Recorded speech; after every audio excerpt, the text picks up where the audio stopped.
Hello दोस्तों, story line wise channel में आपका स्वागत है। आज की हमारी कहानी है बेटी जैसी बहू, जो कि संगीता अग्रवाल जी द्वारा लिखित कहानी है। अरे कुसुम कहाँ है?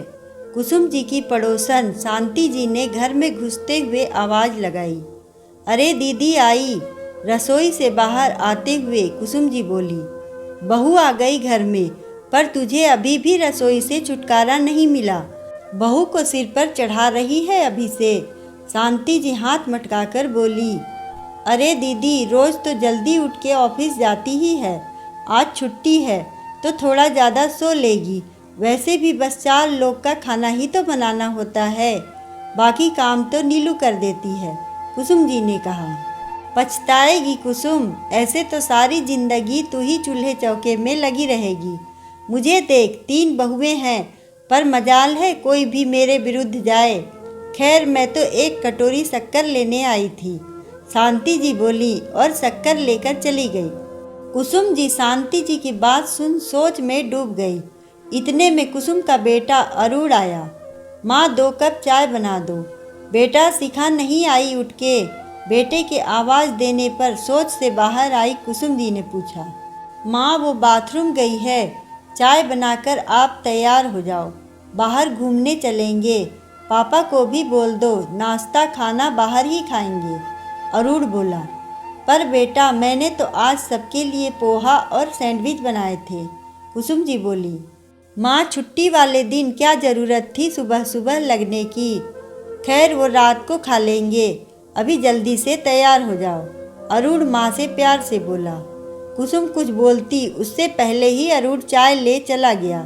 खैर उस दिन सबने बाहर ही खाया पिया, घूमे फिरे, फिल्म देखी और रात को देर से घर आए और सब दूध पी सो गए। नाश्ता बेकार ही गया। कुसुम जी को बुरा भी लगा, पर वो कुछ बोली नहीं। बेटा आज मुझे पड़ोसन वाली शांति आंटी के यहाँ कीर्तन में जाना है। कुछ दिन बाद कुसुम जी ने अरुण और शिखा से कहा, कोई नहीं माँ, हम तो लेट ही आएंगे, आप चाबी साथ में ले जाना, शिखा ने कहा। शिखा और अरुण ऑफिस चले गए। कुसुम के पति भी दुकान चले गए। काम खत्म कर कुसुम जी शांति जी के घर चली गई। माँ कहाँ हैं आप? कुसुम जी शांति जी के घर थी, तभी शिखा का फोन आया। बेटा मैं शांति आंटी के घर हूँ। क्यों क्या हुआ? कुसुम जी ने कहा। ओह हाँ वो माँ मैं घर आ गई हूँ, आप चाबी भेज दीजिए प्लीज़, शिखा ने कहा। शिखा इतनी जल्दी घर कैसे?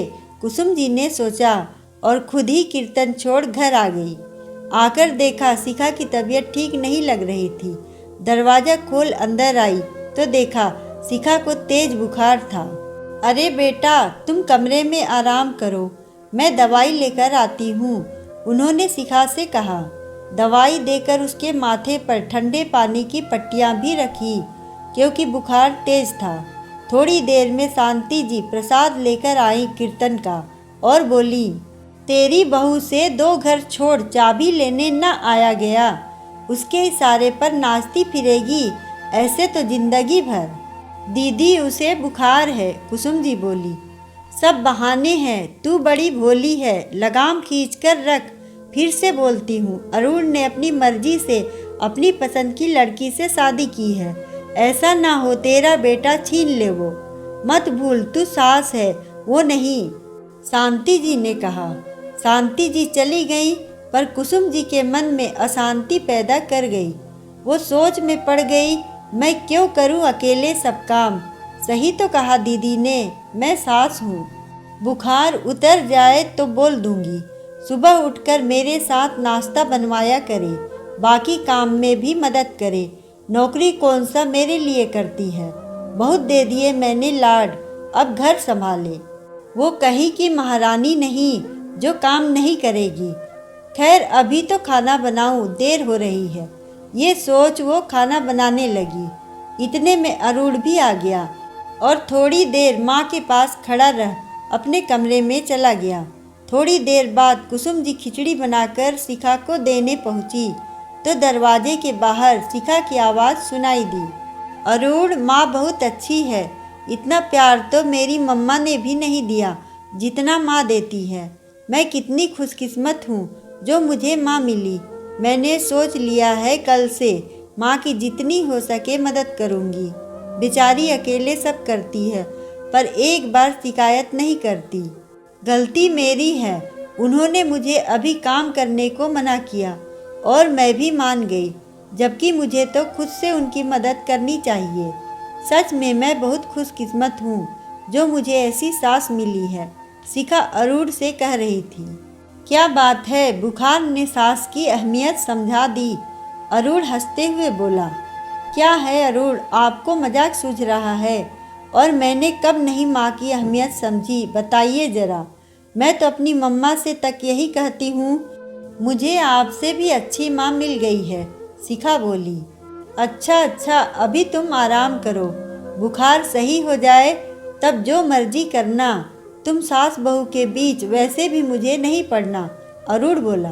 कुसुम जी ये सब सुन अपनी थोड़ी देर पहले की सोच पर मन ही मन शर्मिंदा हो रही थी, साथ ही साथ अपने बेटे की पसंद पर गर्व हो रहा था।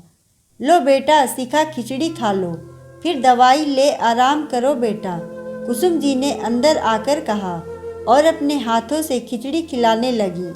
वाह शिखा, तुम्हारे ठाठ हैं, सास से सेवा करवा रही हो, अरूण बोला। बहू नहीं है, ये मेरी बेटी है जो मुझे बहुत प्यारी है, कुसुम ने शिखा के गालों पर हाथ लगाते हुए कहा।